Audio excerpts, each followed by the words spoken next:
setia, ku mau selalu bersyukur,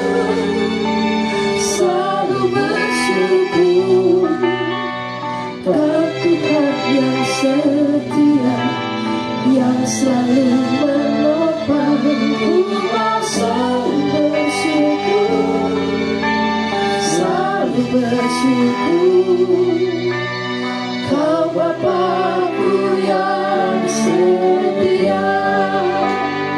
Ku mau selalu bersyukur, selalu bersyukur, Kau Tuhan yang setia, yang selalu menopang. Kami selalu bersyukur kepada-Mu Tuhan, selalu bersyukur, Kau Bapa-Ku yang setia. Kau Bapa-Ku yang setia, Kau Bapa-Ku yang setia.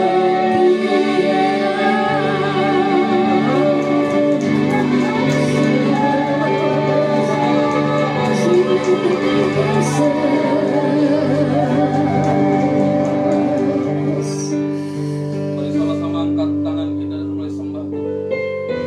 Kami sembah Kau, kami sembah Kau,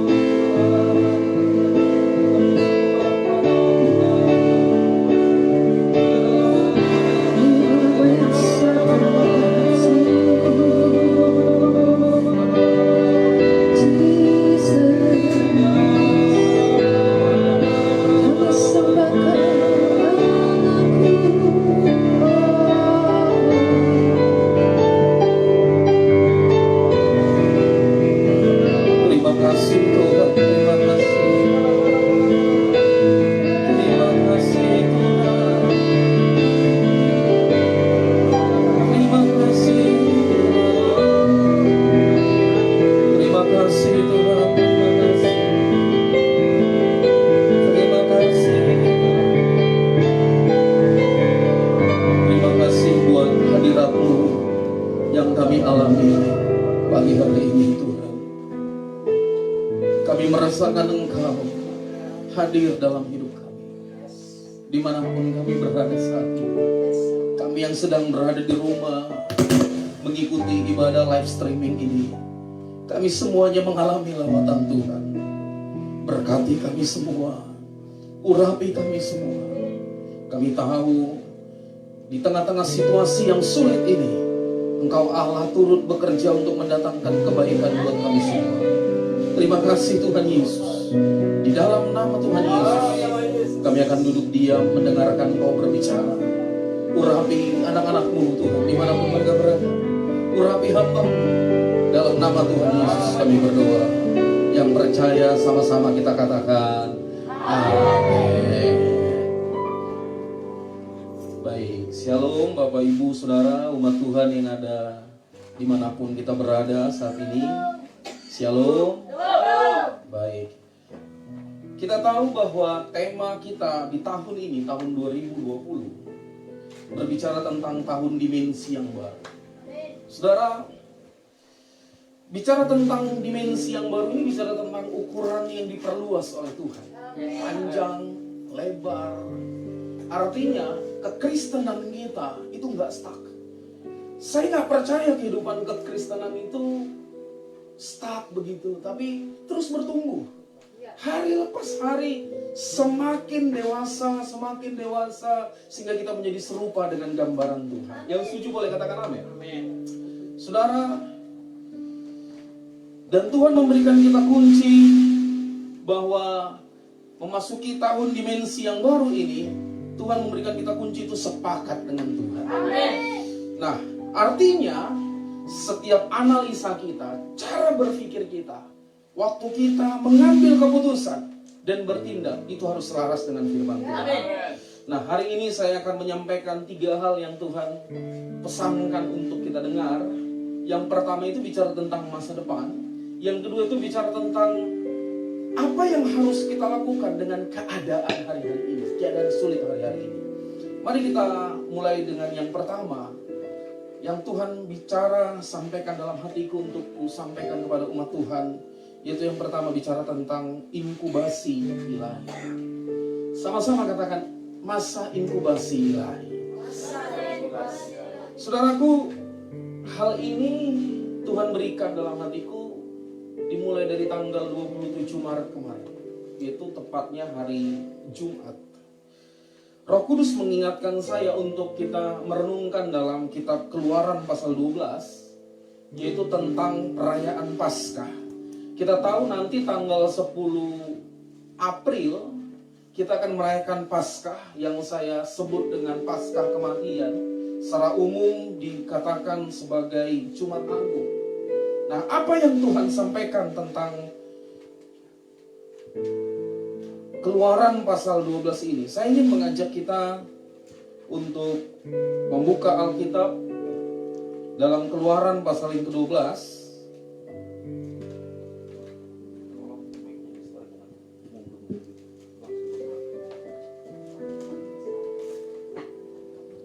Keluaran pasal 12.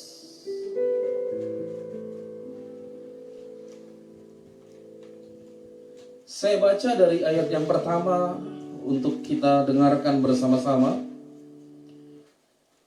Berfirmanlah Tuhan kepada Musa dan Harun di tanah Mesir, bulan inilah akan menjadi permulaan segala bulan bagimu. Itu akan menjadi bulan pertama bagimu tiap-tiap tahun.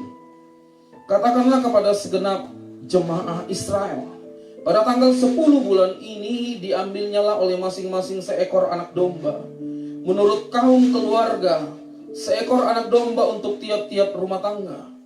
Tetapi jika rumah tangga itu terlalu kecil jumlahnya untuk mengambil seekor anak domba, maka ia bersama-sama dengan tetangganya yang terdekat ke rumahnya haruslah mengambil seekor menurut jumlah jiwa. Tentang anak domba itu, kamu buatlah perkiraan menurut keperluan tiap-tiap orang. Ayat yang kelima, anak domba itu harus jantan, tidak bercela, berumur setahun. Kamu boleh ambil domba atau kambing. Kamu harus mengurungnya sampai hari yang ke-14 bulan ini. Lalu seluruh jemaah Israel yang berkumpul harus menyembelihnya pada waktu senja. Nah, saya ingin kita menggarisbawahi ayat yang ke-6 berkata, kamu harus mengurungnya sampai hari ke-14 bulan ini. Saudaraku, waktu keadaan sulit yang hari-hari ini terjadi, yaitu virus corona yang sedang melanda seluruh dunia. Data sekarang mengatakan 180 bangsa sudah terkena virus.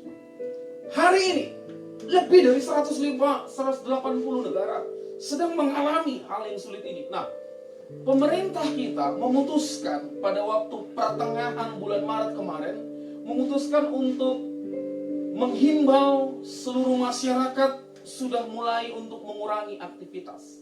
Lebih banyak di rumah. Kita tahu bahkan dampak dari hal ini, banyak pegawai-pegawai yang harus dirumahkan. Dan pemerintah mengatakan selama 14 hari. Nah, pada waktu pertengahan bulan Maret kemarin, saya nggak ngeh dengan hal ini.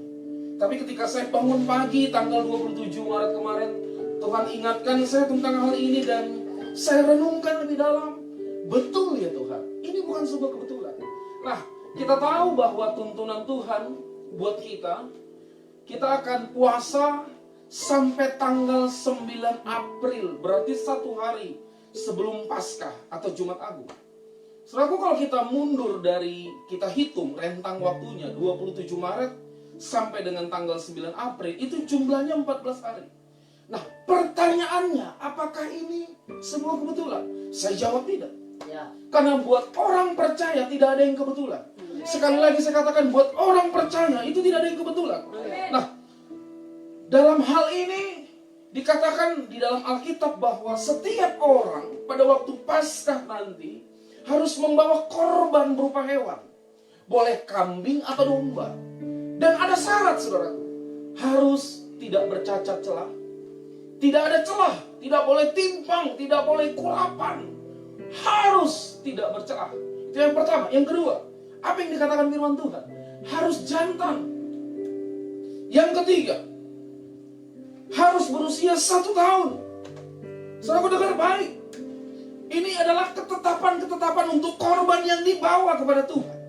Yang pertama, tidak bercacat celah, tidak bercela. Yang kedua, jantan. Yang ketiga, harus berusia 1 tahun. Cukup sampai di situ? Belum.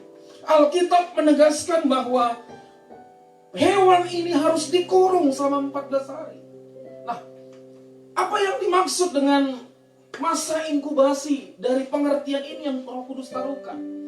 Saudaraku, bukan berarti kita nanti pada waktu Paskah kita akan bawa berupa korban lagi. Bukan. Yesus sudah menggantikan segala korban hal itu. Dan itu sudah cukup. Nah, apa yang Tuhan maksudkan buat ini?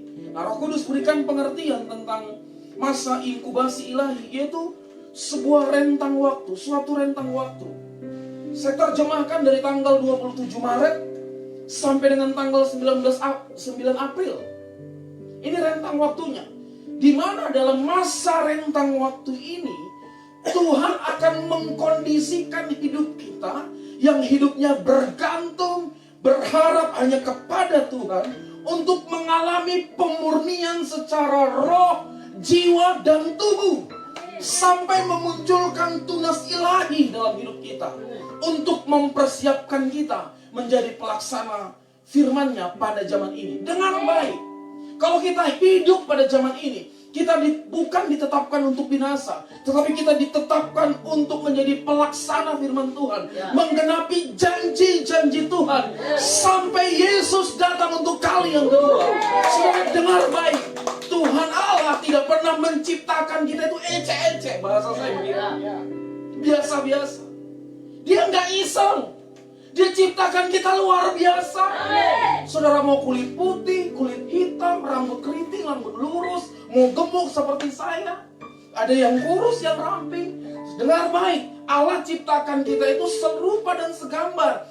Ketika Adam jatuh, maka semua kemuliaan Allah itu hilang. Dan Yesus mengembalikan hal itu semua. Dan untuk kita mencapai kepada Bapa, Yesus sudah menjadi jembatan kita kepada Bapa. Dan kita tinggal melangkah. Nah, langkah iman ini yang disebut dengan masa inkubasi ilahi. Dengar baik, responi. Sekali lagi saya katakan responi. Apa yang perlu kita lakukan ketika masa rentang ini? Mari lebih banyak untuk kita dalam hadirat Tuhan. Amin. Coba cek. Lebih banyak pegang handphone atau dalam hadirat Tuhan? Mana? Mari banyak. Tambah jam doamu. Amin. Orang Kristen itu jangan hanya doa makan. Amin. Itu Kristen KTP. Itu Kristen formalitas. Jangan. Kalau makan doa. Kalau sakit doa, minta pertolongan, jangan. Tuhan Yesus tidak pernah menetapkan kita untuk menjadi orang pesakitan. Nggak pernah. Alkitab mencatat itu.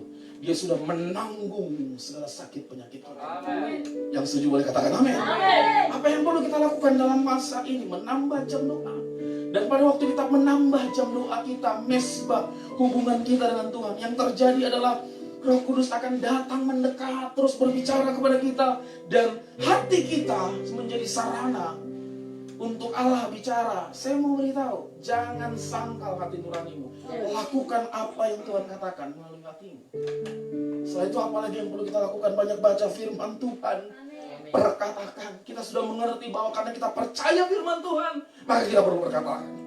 Yang setuju boleh katakan amin. Perkatakan, saudaraku. Lalu apa lagi? Saudaraku, mari kita tutup hal-hal yang melemahkan iman kita. Kita tahu sekarang di tengah-tengah situasi ini, banyak orang percaya itu curhat di media sosial. Bukan cerita tentang Yesus lagi. Saya tahu keadaan sulit. Tuhan ngerti keadaan sulit. Tapi Tuhan mau supaya dari mulut kita yang keluar hanyalah ucapan syukur dan puji-pujian kepada Tuhan. Yang setuju boleh katakan amin. Mari saudaraku, kita persiapkan diri kita masuk dalam inkubasi ilahi ini, yaitu sebuah rentang waktu dari tanggal 27 Maret sampai dengan tanggal 9 April nanti, di mana Tuhan akan mengkondisikan kita untuk memurnikan hidup kita. Tidak ada semua pun yang sempurna di dunia ini, tapi kita akan disempurnakan oleh Tuhan. Dan masa-masa ini adalah hari-hari itu. Yang setuju boleh katakan amin. Yang setuju boleh katakan amin. Haleluya. Saya berdoa supaya setiap kita memunculkan tunas-tunas ilahi. Apa itu tunas-tunas ilahi? Yang tadinya suka ngomongin orang, menyindir orang, nyakiti orang melalui perkataan, kita sadar itu dosa, lalu kita tinggalkan. Yang tadinya suka melakukan hal-hal yang lain yang jahat di mata Tuhan, kita sadar itu dosa, lalu kita tinggalkan. Tapi yang muncul adalah kebaikan, kesabaran, kerendahan hati, dan sebagainya, seperti apa yang telah tertulis, seperti yang firman Tuhan katakan. Saya berdoa supaya setiap kita memunculkan tunas-tunas ilahi. Yang setuju boleh katakan amin. Bila engkau tak besertaku, ku tak mau berjalan. Ku perlu Tuhan, pimpin langkahku dengan kasih karunia-Mu. Pimpin langkahku setiap waktu, berjalan dalam Roh-Mu.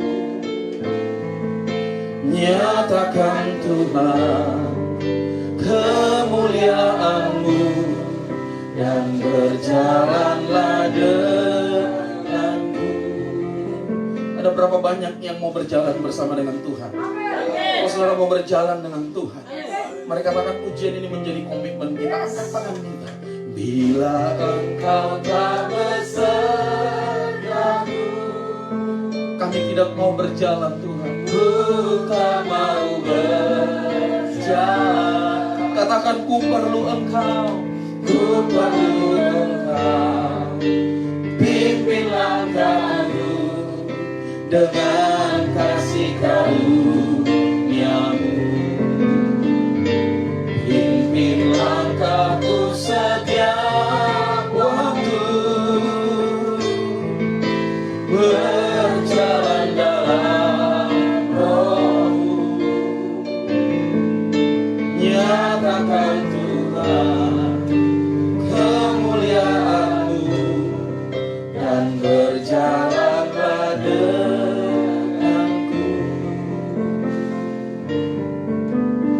Saudara, ada lagi satu yang Tuhan ingatkan pada masa rentang waktu 14 hari ini, yang saya sebut dengan masa inkubasi ilahi. Mari perhatikan tentang waktu. Tidak ada satupun yang bisa beli waktu. Saudara mau pergi kemana, tidak ada yang bisa membalikan waktu. Itu sebabnya ada istilah dunia berkata, penyesalan selalu datang terlambat. Mari kita ngerti hal ini. Markus 13 ayat 20 berkata, apabila waktu tidak dipersingkat oleh Tuhan, maka tidak ada satupun yang akan diselamatkan. Dengar baik, waktu sedang dipersingkat. Kita nggak tahu kapan kita dipanggil Tuhan.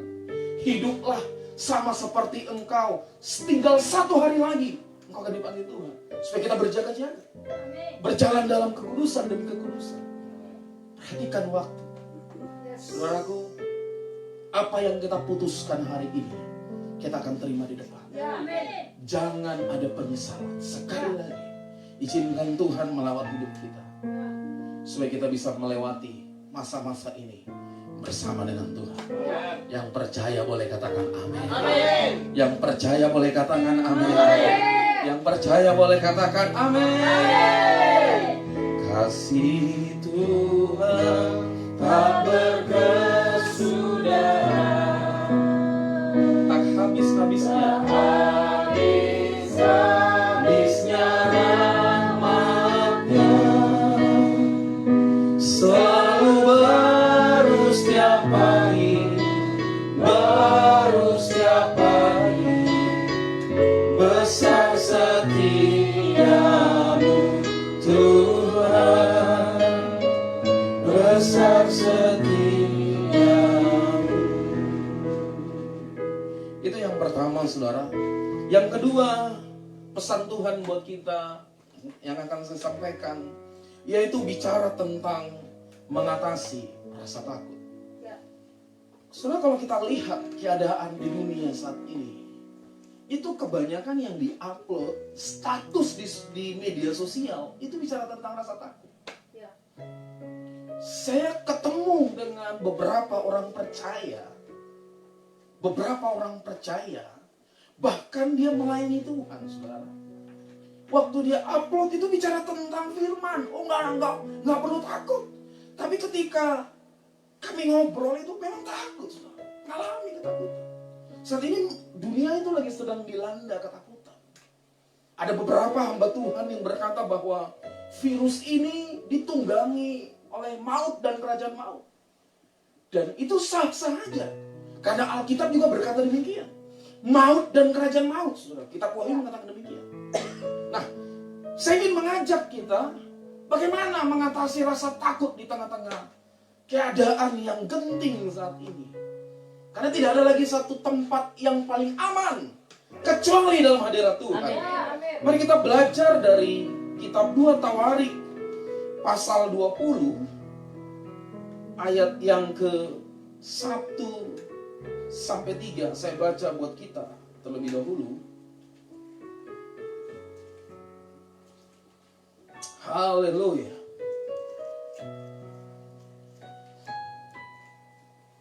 Kitab 2 Tawarik pasal 20 ayat 1 sampai 3. Kemenangan atas Moab dan Amon, akhir dari pemerintahan Yosafat, raja atas Yehuda pada masa itu. Setelah itu, Bani Moab dan Bani Amon datang berperang melawan Yosafat bersama-sama sepasukan orang Meuni. Ayat yang kedua, datanglah orang memberitahukan Yosafat, suatu laskar yang besar dari seberang laut Asin, dari Edom, menyerang Tuanku. Sekarang mereka di Hazizon Tamar, yaitu En-Gedi. Ayat yang ketiga, saudaraku. Yosafat menjadi takut, lalu mengambil keputusan untuk mencari Tuhan, yang menyerukan kepada seluruh Yehuda supaya berpuasa. Saudaraku, mari kita lihat, kita belajar dari Yosafat. Di akhir pemerintahannya, Alkitab mencatat itu laskar yang besar datang menyerang Yosafat, Yehuda pada waktu itu. Dan apa yang terjadi? Alkitab mengatakan Yosafat takut. Saudara, bicara tentang ketakutan ini, Alkitab mencatat lebih dari 350 kali Tuhan bicara tentang jangan takut. Kalau 1 tahun terdiri dari 365 atau 366 kalender kita, tahun kabisat ini. Berarti setiap hari Tuhan ngomong pada kita jangan takut. Artinya apa? Ketakutan ini menjadi momok yang sangat menakutkan. Saudara, perhatikan baik-baik. Ketakutan ini merupakan momok yang sangat menakutkan, yang sangat luar biasa. Dan Yosafat ngalami itu. Dan banyak orang percaya, mungkin saudara yang di rumah sedang mengalami ini. Rasa takut ini. Ada yang berkata begini. Kalau memang Tuhan gak izinkan, ya betul. Saya setuju itu. Malah sekarang itu, saking keadaan yang takut itu, kadang-kadang kita udah jadi bahasa orang itu dikatakan parno, saudara. Soalnya parno itu gini. Kalau ada yang bersin di sebelah kita atau batu, langsung demam kah? Kira-kira gitu. Jadi udah karena kan virus corona ini salah satu cirinya ya demam, batuk-batuk kayak gitu kan, lalu badan lemas. Nah, terus jadi kalau udah batuk, langsung tanya, demam kah? Padahal belum tentu terkena itu. Kenapa? Parno, takut tadi. Ini terjadi kok. Mungkin itu terjadi di sekitar kita. Tapi firman Tuhan mengajarkan kepada kita, ada 2 hal yang harus kita lakukan dalam hari-hari yang keadaan genting seperti ini. Yang pertama, mengambil keputusan untuk mencari Tuhan. Ayat yang ketiga dikatakan oleh firman Tuhan, Yosafat menjadi takut, lalu mengambil keputusan untuk mencari Tuhan. Saudaraku, cari Tuhan. Yes. Amin. Mazmur 91 yang kita perkatakan setiap hari. Kalau saudara memperkatakan, perkatakan. Kalau saudara belum memperkatakan, perkatakan. Setiap hari, bila perlu pagi, malam perkatakan. Karena kita percaya akan kita perkatakan. Bukankah di dalam Mazmur 91 itu sama seperti keadaan yang sekarang ini, saudara? Terjadi keadaan yang luar biasa. Virus. Wow, luar biasa, saudaraku. Resesi ekonomi dan semuanya. Sehingga kita jadi takut. Apa yang perlu kita lakukan? Ngambil keputusan cari Tuhan. Jangan pakai pengertianmu sendiri. Cari Tuhan. Tidak ada tempat perlindungan yang paling aman saat ini selain Tuhan. Nggak ada. Sekali lagi saya katakan nggak ada. Cari Tuhan. Sekali lagi saya katakan cari Tuhan. Yang kedua, apa yang harus kita lakukan dalam keadaan seperti ini? Yosafat berpuasa, bukan hanya dirinya sendiri. Dia katakan kepada penduduk yang ada di Yehuda, mari kita puasa. Puasa, saudaraku. Sekarang pemerintah menghimbau dengan beberapa kebijakan supaya virus ini tidak menyebar. Saudaraku, dengar baik. Mengambil keputusan untuk mencari Tuhan dan berpuasa. Kalau kita simpulkan, ini bicara tentang apa? Ini bicara tentang mengandalkan Tuhan. Mari kita hidup kita hanya mengandalkan Tuhan saja. Sekali lagi mengandalkan Tuhan saja. Kita lakukan bagian kita, hal-hal yang natural. Kita jaga kebersihan, kita jaga kesehatan, kita cuci tangan, mungkin pakai masker, minum vitamin. Bagus. Lakukan itu. Lakukan itu. Itu hal yang natural, yang alami. Nah, bagian Tuhan apa? Yang supranatural.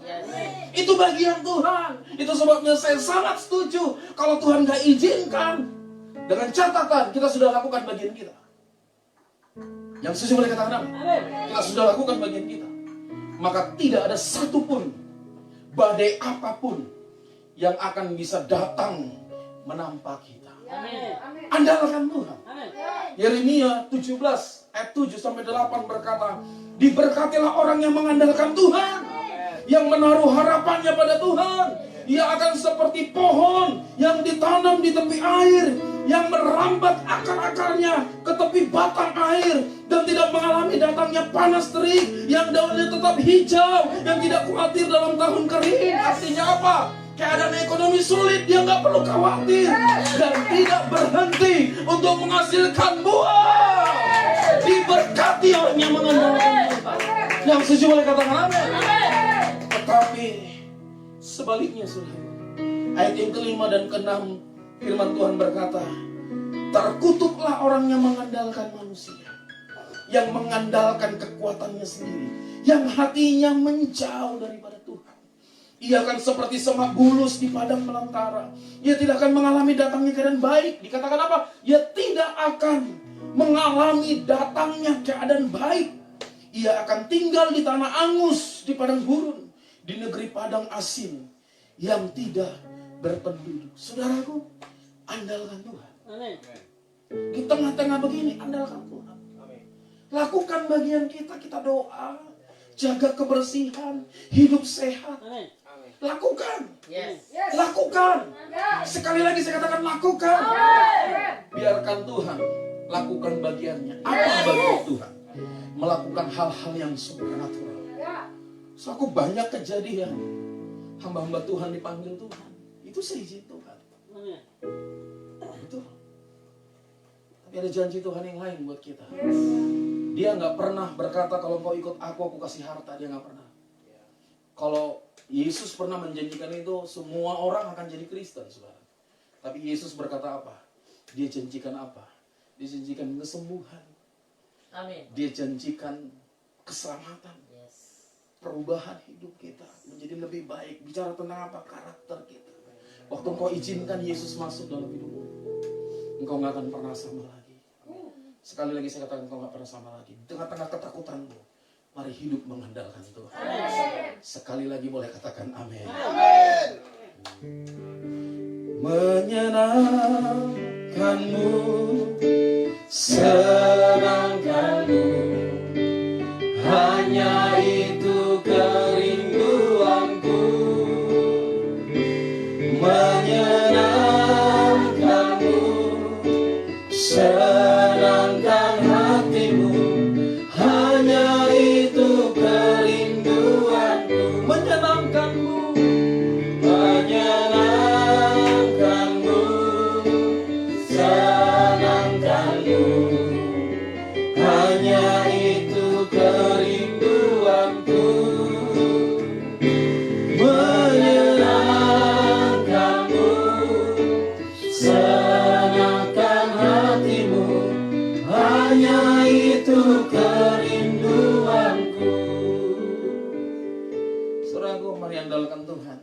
Saya berdoa, setiap kita yang keadaan takut hari ini, ketika engkau mengandalkan Tuhan, maka ketakutan itu Tuhan angkat dari kita.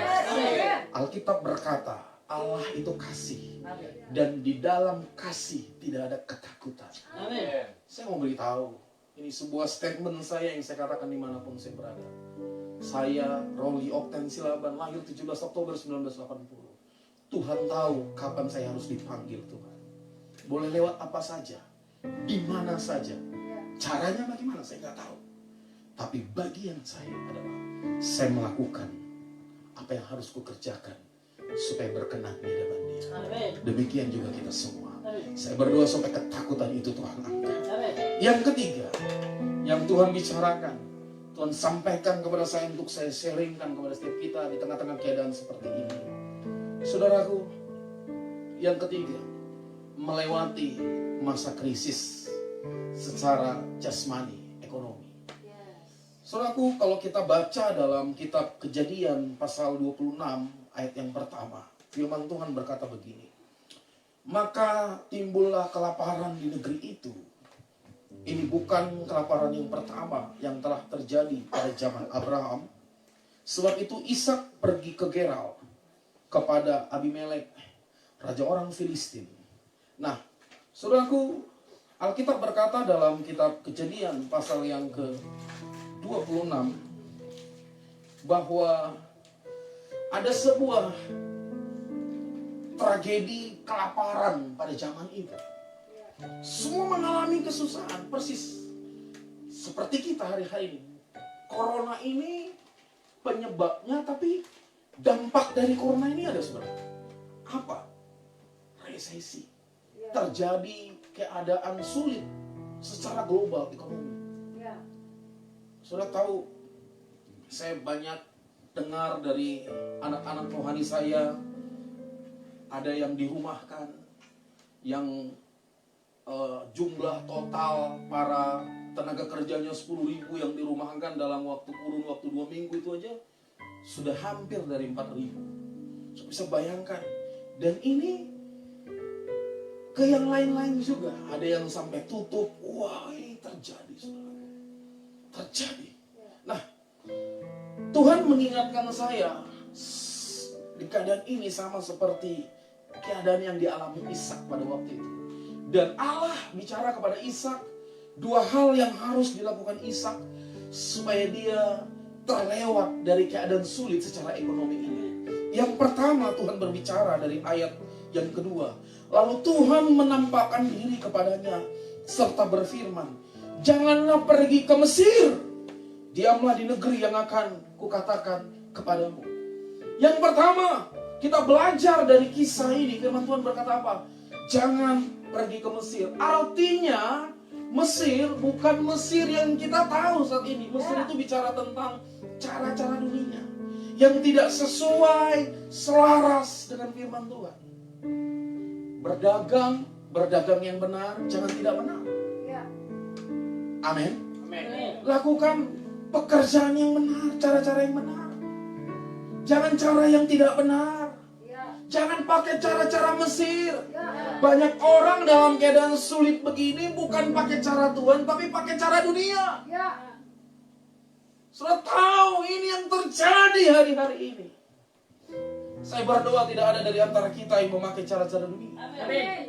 Tapi minta, jangan cari cara dunia.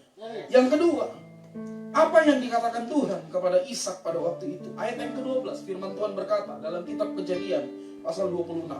Maka menaburlah Ishak di tanah itu. Dalam tahun itu juga ia mendapat hasil 100 kali lipat, sebab ia diberkati Tuhan.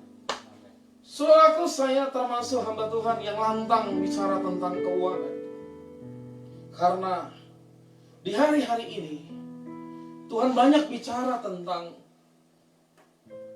pergerakan Roh Kudus itu dihambat oleh salah satu adalah roh cinta uang, bahkan jadi hamba uang.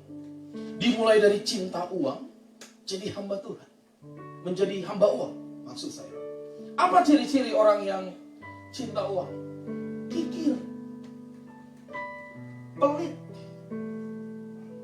Dia hanya menghabiskan untuk kebutuhannya sendiri. Dia lupa bahwa ada Tuhan, ada rumah Tuhan. Saudaraku, yang Ishak lakukan supaya dia terluput, terlewat dari wabah ekonomi itu pada waktu itu, dia menabur. Pertanyaannya begini, apa kata firman Tuhan supaya kita diberkati secara materi? Saya hanya mendapati, menabur atau beri, tabur atau beri. Yang setuju boleh katakan amin. Saudara, jangan pakai cara dunia itu yang pertama tadi. Yang kedua, tabur. Kalau Tuhan memberkati kita, walaupun mungkin tidak sama seperti bulan yang kemarin, mengucap syukur, berdoa, Tuhan terima kasih buat berkat yang nominalnya segini atau yang ini Tuhan. Lalu sisihkan milik Tuhan. Pergunakan selebihnya dengan hikmah, dengan bijaksana. Bukan dihabiskan untuk kepentingan diri sendiri. Jangan, tabur. Beberapa hari yang lalu, waktu memasuki bulan Maret ini, saya sudah sempat berbicara kepada umat Tuhan bahwa di hari-hari ke depan ini, orang cari uang secara normal itu udah makin sulit. Saudara alami sendiri. Orang mendapatkan pekerjaan itu nggak gampang lagi. Orang cari uang dengan normal, hari-hari ke depan ini, saya beritahu, semakin sulit. Bagaimana supaya kita bisa dipelihara oleh Tuhan? Pakai cara firman Tuhan. Sama seperti Ishak yang menabur. Mari kita tabur. Allah pernah berkata kepada orang Israel dalam kitab Hagai, mereka sibuk dengan diri mereka. Mereka sibuk untuk kebutuhan mereka. Tapi Tuhan berkata, mencela mereka, menegur mereka. Mereka itu seperti mengumpulkan di dalam sebuah pundi-pundi yang berlubang. Dikumpul tapi keluar, dikumpul tapi keluar. Artinya apa? Ada aja pengeluaran mendadak. Ada saja pengeluaran mendadak. Dan ini gak enak. Lalu apa kata Tuhan? Melalui kitab Hagai itu, Tuhan katakan apa? Perhatikan keadaanmu. Perhatikan keadaanmu. Aku akan menggoncangkan bangsa-bangsa. Aku akan menggoncangkan langit bumi. Bukankah ini yang sedang terjadi? Dan cara Tuhan memberkati kita adalah dengan menggoncangkan bangsa-bangsa. Firman Tuhan berkata dalam kitab Hagai, kepunyaanku lah emas, kepunyaanku lah perak. Dan mulai hari itu, kata Tuhan, bahwa rumahku kemuliaannya akan lebih dari sebelumnya. Saudaraku, lewat keadaan yang sulit ini, lakukan bagian kita seperti yang firman Tuhan katakan. Saya nggak punya rumus yang lain. Saya belajar untuk apa yang Tuhan katakan melalui firman Tuhan. Itu saya praktekkan dalam hidup kita. Saya berdoa setiap kita mengalami penyertaan, penyediaan Tuhan dimanapun kita berada. Amin. Dalam Mazmur pasal 23 berkata, Dia adalah gembala kita. Dia menyediakan segala sesuatu kebutuhan kita. Jadi gak perlu takut. Orang-orang yang hidupnya intim dengan Tuhan, masuk dalam masa inkubasi ilahi tadi, goncangan gak apa-apa. Mazmur 91 berkata begini. Mazmur 91 berkata begini. Walau 1000 rebah di sisiku, lalu dikatakan 10.000 rebah di sisi kanan, tapi firman Tuhan berkata nggak goyah. Amin. Nggak goyah. Kalau Tuhan belum panggil, tidak akan bisa mampu menggoyahkan engkau. Yes. Karena engkau biji mata Tuhan, karena engkau kekasih Tuhan, engkau ditetapkan Tuhan untuk menjadi pelaksana firman Tuhan. Amin. Menggenapi janji-janji Tuhan dalam hidupmu. Percaya itu. Lakukan bagian kita. Jadi ada 3 pesan Tuhan buat kita hari ini. Mari masuk dalam masa inkubasi ilahi. Yang kedua, mari kita andalkan Tuhan dalam hidup kita. Kita cari Tuhan, kita berpuasa. Bicara tentang mengandalkan Tuhan. Yang ketiga, untuk melewati krisis ekonomi yang hari-hari ini sedang melanda dunia, termasuk kita. Mungkin saudara yang sedang menonton saat ini, yang sedang berada di rumah, di mobil, dimanapun saudara berada, di kantormu mungkin. Saya mau beritahu, pakai cara Alkitab. pakai cara firman Tuhan. Tuhan katakan beri, maka kamu akan diberi. Firman Tuhan berkata, selama bumi masih ada, matahari masih ada, tidak akan pernah berhenti musim menabur dan menuai. Apa yang kita tabur, itu yang akan kita tuai. Saya berdoa supaya kita mengalami kelimpahan dari Tuhan, mengalami penyediaan-penyediaan Tuhan. Saya tidak tahu apa yang menjadi keadaan saudara saat ini. Mungkin kita takut, mungkin kita gentar. Mari taruh tangan kananmu di dada. Saya akan berdoa. Mungkin kau sedang mengalami masalah ekonomi saat ini. Mari taruh tangan kananmu di dada. Pejamkan mata. Kita mungkin jauh, tidak saling bertatapan. Tapi dengar baik. Dengar baik. Waktu engkau meresponi ini, kau akan mendapati hadirat Tuhan sedang menjamah hidupmu. Hadirat Tuhan sedang menjamah hidupmu. Hadirat Tuhan sedang menjamah hidupmu. Oh rialah baralah Bapa, engkau melihat anak-anakmu pada saat ini ada di rumah, pada saat ini dimanapun mereka berada, yang sedang melihat mengikuti ibadah live streaming ini Tuhan. Bapa, hamba berdoa, angkat ketakutan mereka. Mereka mau mengandalkan-Mu. Mereka mau berjalan bersama dengan Tuhan. Mereka mau sepakat dengan Engkau Tuhan. Analisa mereka, keputusan mereka, tindakan mereka sesuai dengan firman Tuhan. Angkat ketakutan mereka di dalam nama Yesus. Begitu juga dengan mereka yang sedang mengalami keadaan sulit secara ekonomi Tuhan. Mereka mau melakukan seperti yang firman Tuhan katakan, bahwa mereka telah memperhatikan keadaan mereka. Mereka mau untuk memberi ke rumah Tuhan. Tuhan, itu mereka, berkati mereka. Berkati mereka, berkati mereka. Berikan apa yang harus mereka makan, berikan apa yang harus mereka minum, berikan apa yang harus mereka pakai. Dengar baik, firman Tuhan berkata, cari dahulu kerajaan Allah dan kebenarannya, maka semuanya akan ditambahkan. Cari dahulu. Lakukan seperti apa yang Tuhan katakan. Itu terjadi dalam hidupmu. Di dalam nama Yesus. Dalam nama Yesus. Dalam nama Yesus. Amin. Mari hari-hari ini semakin setia dengan Tuhan. Semakin bijaksana untuk menjalani hidup. Hidup intim dengan Tuhan. Ambil waktu hari-hari ini dengan berdoa, memuji, menyembah Tuhan. Lebih banyak lagi. Kalau saudara di rumah mengucap syukur, jangan ngomel-ngomel. Ya, jangan bersungut-sungut, tetap mengucap syukur, saudara.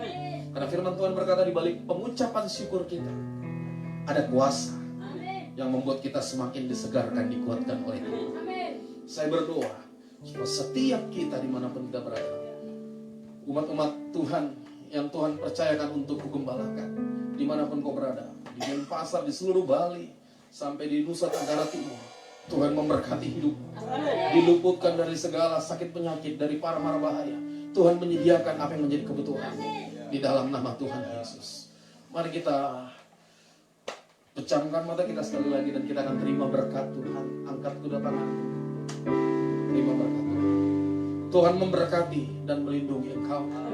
Tuhan menyinari engkau dengan wajahnya dan memberi kau kasih karunia-Nya. Tuhan menghadapkan wajahnya kepadamu dan memberi kau damai sejahtera. Demi nama Bapa, Anak dan Roh Kudus, demi nama Yesus Kristus Tuhan, yang percaya sama-sama kita katakan amin. Selamat hari Minggu. Tuhan Yesus memberkati kita semua.